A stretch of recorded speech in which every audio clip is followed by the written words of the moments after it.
Donc, Frédéric Bonin, chargé de recherche INRAE Nancy, au sein de l'UMR Silva et également, rattaché au CEREFIG, laboratoire de l'Université de Lorraine.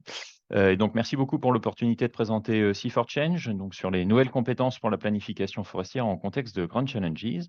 Donc c'est un projet qui a commencé en juin 2023 et qui court jusqu'en décembre 2024. On bénéficie d'un financement de 40 000 € de la part du RMTA Force sur un budget total de 75 000, donc l'autre part étant pourvue par le LabEx Arbre. Voilà, Sea4Change est coordonné par, Myriam Fournier, donc AgroParisTech, Benoît Grasser, CEREFIG, Maxence Arnoux, AgroParisTech et moi-même, INRAE. On a un partenariat, enfin plusieurs partenariats, donc à la fois côté académique avec, le BETA, laboratoire d'économie, et puis l'APESA, qui est un centre, technique, sur Bordeaux.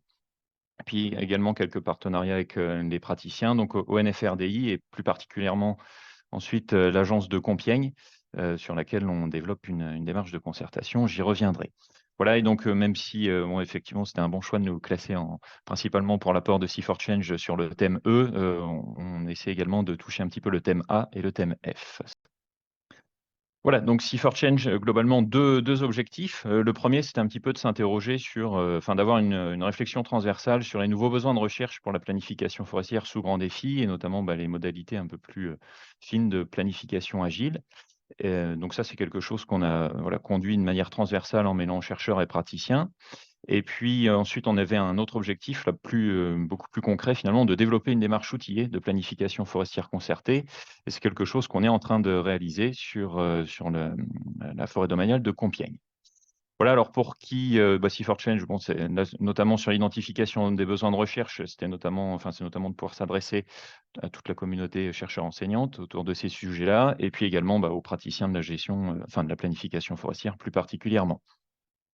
La plus-value, du projet, alors vis-à-vis là de l'intérêt du travail en partenariat, bah, c'était plutôt d'innover et de développer de nouvelles méthodes et là plus précisément, en fait, c'est d'hybrider, des méthodes d'approche participative, plutôt type Living Lab, en les couplant avec une approche, plutôt économique de choice experiment.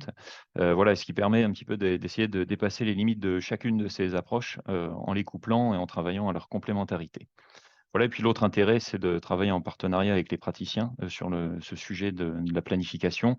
Là, ce qui nous met, vraiment dans une, démarche de recherche-action.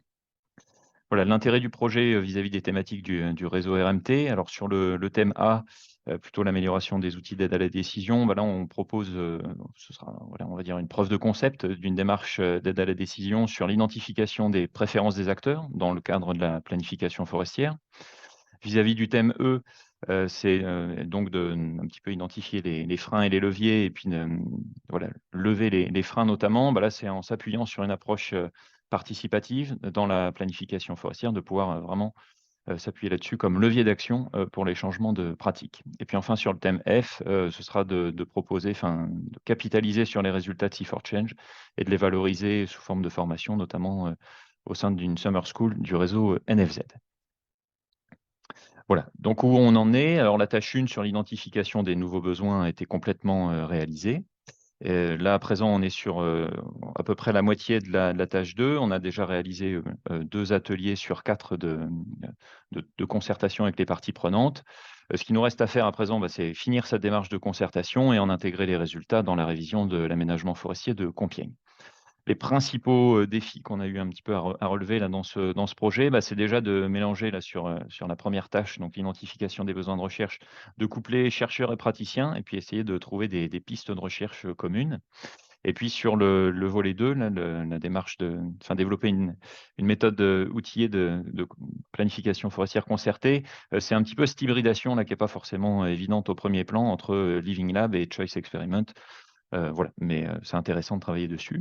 Et puis un fait marquant, bah, bon, là, c'était notamment sur la démarche de concertation, c'est vraiment de réussir à mobiliser, bah, plusieurs parties prenantes aux intérêts assez différents, mais voilà, ce qui prouve que ça intéresse, c'est que ça accroche.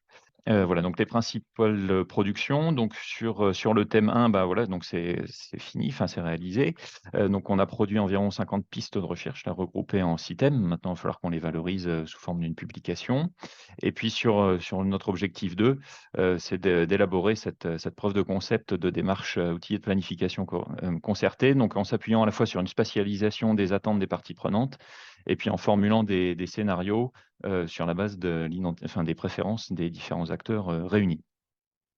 Voilà, l'intérêt, les impacts de C4Change, alors vis-à-vis de la communauté des décideurs publics, ce sera bon, plus modeste, mais de souligner vraiment l'intérêt de ces approches participatives dans la planification forestière et puis également, essayer d'ouvrir et d'intégrer, cette, planification forestière à d'autres démarches.